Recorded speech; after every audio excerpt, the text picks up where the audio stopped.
Good morning students. आज हम start करते हैं पेज नंबर 75 से लेसन नंबर 5 क्वालिटी। चलिए हम कंटिन्यू करते हैं। It has many months before my next visit to his shop. This time it appeared to be his elder brother handling a piece of leather. बोला जा रहा है कि जब वो नेक्स्ट विजिट करते हैं, जो ऑथर होते हैं, जब दोबारा वो जाते हैं उनकी दुकान में, तब वो देखते हैं कि वहाँ पे उनका बड़ा भाई जो रहता है वो लेदर को इधर से उधर रख रहा होता है, संभाल के रख रहा होता है। Well mister Jessler, I said, how are you? He came close and peered at me and I am. देखिए ये ब्रीडी वेल लिखा है। ब्रीडी वेल जर्मन में कहा जाता है, इसको बोला जाता है I am pretty well. He said slowly, but my elder brother is dead. But my elder brother is dead. मतलब जब वो जेसलर की दुकान में जाते हैं तो वो बोलते हैं कि वहाँ पे मेरे को उनका बड़ा भाई दिख रहा होता है, और मिस्टर जो जेसलर होते हैं वो उनके कान में आके बोलते हैं हाउ आर यू बोलते हैं। मतलब वो जो ऑथर होता है वो बोलता है कि हाउ आर यू, आप कैसे हैं। तो वो उनके पास में, ऑथर के पास आते हैं और उनके कान में बोलते हैं कि मैं तो सही हूँ, लेकिन जो मेरे बड़े भाई थे वो उनकी डेथ हो गई है। And I saw that it was Indeed himself, but how aged and when. मतलब बोल रहे हैं ऑथर कि मेरे को तो ये वही लग रहे थे जिनसे मैं अपना काम करवाता था, बट ये कितने एज्ड और वेन, मतलब कितने बूढ़े और कितने ओल्ड दिखने लगे हैं। And never before had I heard him mention his brother. और मैंने कभी नहीं उनके मुंह से सुना वो अपने मतलब कभी बड़े भाई के बारे में कुछ डिस्कस नहीं किए थे, कभी उन्होंने मेंशन नहीं किया था। Much shocked I murmured, oh I am sorry. वो बोलते हैं कि बहुत शॉक की बात है, और फिर बोलते हैं आई am sorry. Yes, he answered. He was a good man. He made a good boot. फिर वो जो मिस्टर जेसलर थे वो बोलते हैं कि वो बहुत अच्छे इंसान थे, बहुत अच्छे शूज़ बनाते थे, बूट्स बनाते थे, बट ही इज़ डेथ, लेकिन उनकी डेथ हो गई है। And he touched the top of his head, where the hair had suddenly gone as thin as it had been on that of his poor brother, to indicate, I suppose, the cause of his death. जो mister जेसलर होते हैं वो अपने बालों की तरफ ऐसे मतलब हाथ रख रहे होते हैं, तो बाल को देख के ये लगता है कि कितने ज़्यादा पतले हो गए हैं, और ऐसा लगता है कि उनके भाई के मतलब सर में कुछ चोट लगी होगी, शायद उसके कारण उनकी डेथ हो गई होगी। Do you want any boots? देखिए लिखा है जर्मन लैंग्वेज में, इसके साइड में लिखा है do you want any boots, क्या आपको कोई बूट्स चाहिए। And he held up the leather in his hand, it is a beautiful piece, it is a beautiful piece. मतलब वो जो मिस्टर जेसलर रहते हैं वो अपने हाथ में लेदर का पीस लिए रहते हैं और दिखाते हैं, बोलते हैं देखिए कितना अच्छा पीस है। चलिए हम नेक्स्ट पेज में आते हैं, पेज नंबर 70। देखिए I ordered several pairs, it was very long before they came, but they were better than ever. मतलब बोला जा रहा है कि ऑथर जो थे वो उन्होंने बहुत सारे पेयर्स को ऑर्डर दे दिया, बनाने के लिए ऑर्डर दे दिया। And it has very long before they का, मतलब बहुत समय बाद आए हैं बन के, but they were better than ever, और वो बहुत अच्छे थे पहले के शूज़ से या बूट्स के कंपैरिजन में। One simply could not wear them out. पता है इकट्ठे आप इतने सारे थोड़े एक साथ पहन के जा सकते हैं, शूज़ को आप एक एक करके ही पहनेंगे। And soon after that I went abroad, और उसके बाद जैसे वो बन के आए थे मुझे बाहर फॉरेन जाना पड़ा। और किसको जाना पड़ा? ऑथर यहाँ पे अब्रॉड जाते हैं, फॉरेन जाते हैं। It was over a year before I was again in London. मतलब उनको बहुत ज़्यादा टाइम लग गया था, मतलब 1 साल के बराबर, उसके बाद वो लंदन लौटे थे।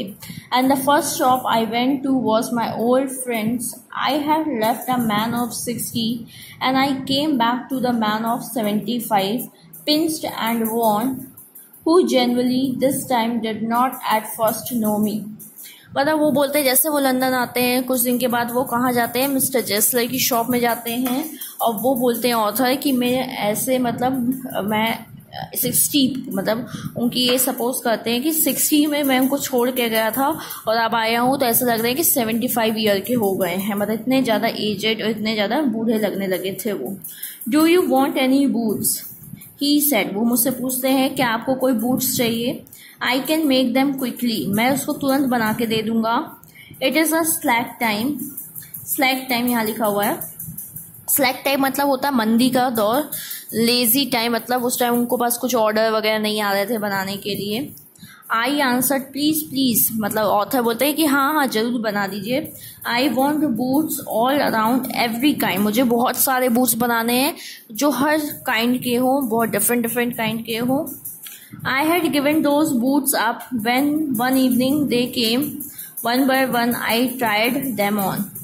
फिर वही बोला कि उनको जब बूट्स बन के आ जाते हैं वो एक एक पहन के देखते हैं। In shape and fit, in finish and quality of leather, they were the best he had ever made, मतलब बहुत अच्छे शेप होता है, बहुत अच्छी फिनिशिंग होती है, और जो लेदर भी यूज़ किया जाता है वो बहुत अच्छी क्वालिटी का रहता है, मतलब बहुत पहले से और अच्छा मतलब बन के आते हैं उसके shoes. I flew downstairs, wrote a cheque and posted it at once in with my hand, मतलब भाई वो पेमेंट करने के लिए वो चेक लिख के डाल देते हैं। A week later, passing the little street, I thought I would go in and tell him how splendidly the new boots fitted, मतलब बोला ऑथर बोले हैं कि कुछ हफ्तों के बाद मैं वहाँ से निकल रहा होता हूँ तो मुझे लगता है कि मैं उनको जाके बताऊँ कि आपने जो शूज़ बना के दिए थे वो कितने अच्छे थे, उसकी फिनिशिंग क्वालिटी वगैरह बहुत अच्छी थी। But when I came to where his shop had been, his name has gone, मतलब वो जब वहाँ से निकल रहे थे तो उनका नाम जो रहता है दुकान का मिस्टर जेसलर जैसे लिखा हुआ था वो गायब सा हो गया था, उनकी दुकान ही नहीं मिल रही थी कि कहाँ गई उनकी दुकान। I went in very much disturb, मैं बहुत ज़्यादा डिस्टर्ब हो गया, परेशान हो गया। In the shop there was a young man with an English face, जहाँ पे पहले उनकी दुकान थी वहाँ पे अब कोई इंग्लिश मैन बैठने लगा था, इंग्लिश फेस था उसका। मिस्टर जेसलर इन, आई सेड, बोला वो पूछता है कि मिस्टर जेसलर हैं क्या। नो सर, ही सेड, वो बोलता है नहीं, no but we can attend to anything with pleasure, लेकिन आप हमारी दुकान में आइए, हम आपको अच्छी से दिखाएंगे। We have taken the shop over, वो बोलता है कि हमने शॉप खरीद ली है, रेंट पे ले ली है। Yes yes I said, but mister Jessler, वो बोलते हैं, फिर जो ऑथर होते हैं येस येस अच्छी बात है, बट मिस्टर जेसलर कहाँ गए। ओ ही आंसर्ड, डेथ, वो बोलता है उनकी डेथ हो गई है। कौन बोलता है, जो इंग्लिश मैन रहता है जो शॉप खरीद लेता है। Dead, but I only receive this boots from him last Wednesday week, वो बोलते हैं कि अभी तो मैं पिछले हफ्ते उनसे वेडनेसडे को शूज़ लेके गया हूँ, अचानक से ऐसे कैसे हो सकता है। चलिए अब नेक्स्ट पेज में आते हैं। He said poor old man starved himself, वो बोलता है कि वो अपने आप को स्टार्व्ड कर लिए। स्टार्व्ड का मतलब होता है भूखे रखना, और भूखे रहने के कारण इंसान क्या हो जाता है, धीरे धीरे मर जाता है। Slow starvation the doctor call it, मतलब जो डॉक्टर उनके मरने का रीज़न बता रहे हैं वो यही है कि उन्होंने अपने आप को खाना नहीं खिलाया टाइम से। You see he went to work in such a way, बोलता है कि आपने देखा ही होगा कितने अच्छे से वो काम करते थे, पूरा दिन काम करते थे।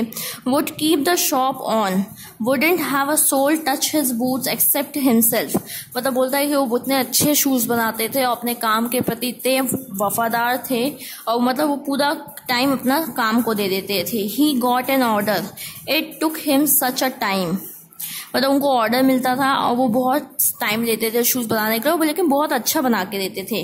पीपल वोंट वेट, लेकिन जो लोग होते ना वो उतना ज़्यादा वेट नहीं कर पाते क्योंकि वो थोड़ा ज़्यादा ही टाइम लेते थे।